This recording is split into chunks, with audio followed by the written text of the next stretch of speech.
This is a huge thing that INFJs struggle with. As INFJs, we have many struggles, am I right? But in this particular video, I want to hone in on just one. What is it, you might ask?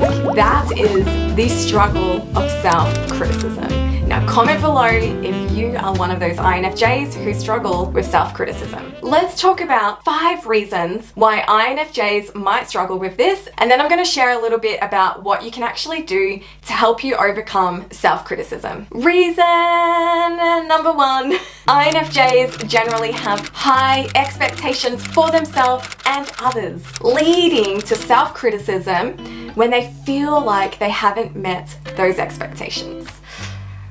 This is me to a T. This is something that I have to work on a daily basis. We are big goal setters. We are big picture thinking people. We see years into the future. We know who we want to be and what we want to achieve. And when we don't achieve those goals in the timeline that we want, we become self-critical of ourselves and we begin to beat ourselves up and pull ourselves down. Now, I know that this has been my problem. This year, I had a goal to be monetized on YouTube by the end of 2023. And that goal did not happen. I didn't meet it. I had a huge expectation on myself. It was like a weight on my shoulders. And when I didn't meet that goal, and while I'm still trying to meet that goal, I have been beating myself up. I have been pulling myself down and wondering what is wrong with me. There's nothing wrong with me, and there's nothing wrong with you. It's just the way INFJs are wired and the way we think and feel our way through the world. We mostly have strong morals and values. We put a lot of pressure to live by this, and we also secretly wish that everybody else lived by our values and morals too. And then when those people don't, or when we don't, we're shocked. We pull ourselves down. So that's like these are 2 ways I'm sharing about the high expectations we have on ourselves. The high expectation of living by our morals and the high expectation of meeting our massive goals. Reason number 2, INFJ's strong intuition and empathy can make them overly sensitive to criticism from others, which can exasperate their own self-criticism. Now, we both know here that as an INFJ, we're really good at picking up on the body language of others and also feeling their feelings. We're very empathetic. We can read people like a book. Even when they do that little eye thing, we know exactly what they're thinking and doing and feeling. We know. And so when we are trying to achieve something, or we do a performance, or we share an idea with a friend, even if they don't verbally tell us that it sucks, we can read it in their face and we can feel it in their feelings, and we can feel that criticism. Or maybe they do tell us to our face, and that sucks even more though, right? And so feeling their criticism and reading their body language of criticism is a very uncomfortable feeling for us to have. And we take it personally. We take it straight into our hearts, because when you're an empathetic person, your heart is wide open. Your heart is wide open to love. But when it's wide open, you also don't have a wall there to protect you from these arrows pointing at you, criticizing you of what you're doing. When we see this criticism enough, we can then become more self-critical of ourselves. Reason number 3. INFJs often prioritize the needs of others over their own, leading to feelings of guilt or inadequacy when they focus on themselves.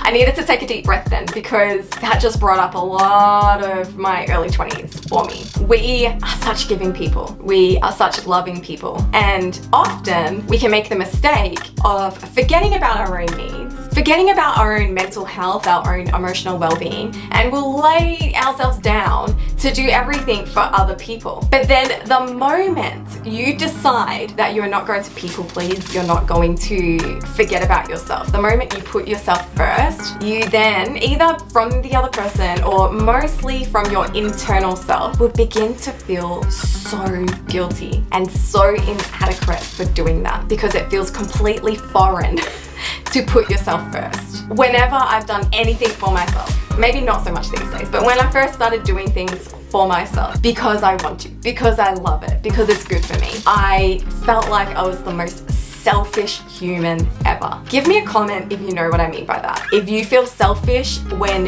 you do something that is good for you. When you start thinking of yourself as being selfish or being inadequate because you're actually loving yourself, we can become self-critical of ourselves. And that is self-criticism, right? To tell yourself that you're selfish. I mean, if you are being selfish, like, change that. But I'm pretty sure you're not being selfish. Sometimes it feels like we aren't good enough to put ourselves first because we're so used to laying ourselves down and surrendering our lives for other people. And again, that leads you to feeling critical of who you are. Okay, reason number four. The INFJ's perfectionism tendencies can lead them to constantly strive for an unattainable ideal, resulting in self-criticism when they fall short. Put your hand up if you struggle with perfectionism. Put your hand up if you have your own business and you struggle with perfectionism within that. Now put your hand up when you put content out there in the world and it's less than perfect and you struggle with self-criticism. Yay! Now this is really similar to the first point that I made about being big picture people and having these big goals. The thing is, with our goals, we can also be perfectionists. When we create something, when we put our heart and soul into it, we want it to be perfect before we present it to the world. But we have to come to a place where we learn that perfectionism is not always attainable. If anything, perfectionism is going to slow us down. It's going to prevent us from actually putting ourselves out there. If you're a content creator or a business owner, perfectionism stops you from actually trying new things, putting things like a new service out, putting like a YouTube video up because you want it to be perfect. And then if you struggle with the self-criticism within the perfectionism, if it's less than perfect and you still put it up, you beat yourself up. Now that is not healthy, and that is not a way that we should live. And reason number 5, INFJs may struggle with self-doubt and imposter syndrome, causing them to question their abilities and worth, leading to self-criticism. I'm pretty sure I've talked with you about imposter syndrome before and self-doubting ourselves, and this all rolls into one, right? All the other reasons, like the perfectionism, the big picture thinking, all of it, we start doubting ourselves. Are we good enough to do this? Are we worth it? Do we have the right qualifications? Will people listen to us? Do we even know what we're talking about? Who do we think we are doing this? All of that is part of self-criticism and beating yourselves up, and that is no way to live. You don't need to live like that. People actually care less about us than what we think.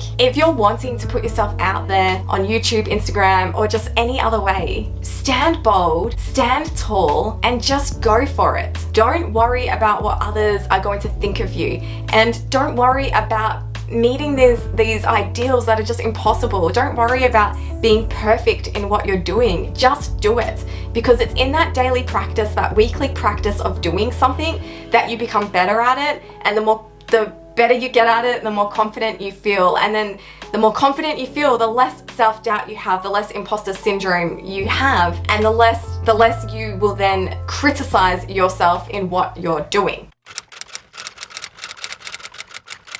The biggest key to combat self-criticism is to turn it into self-compassion. That is how I beat my own self-criticism. It was by turning it into self-compassion and speaking kindly to myself. We are doing the best that we can. We are showing up the best way that we can show up. It's okay to fail. I tell my children all the time, you don't need to be perfect at something. I don't care. It's good to fail. Fail forward. Love ourselves through the failures. Love ourselves through the mistakes we've made. That's how we learn. That's how we grow. Keep shining your beautiful light and speak kindly to yourself.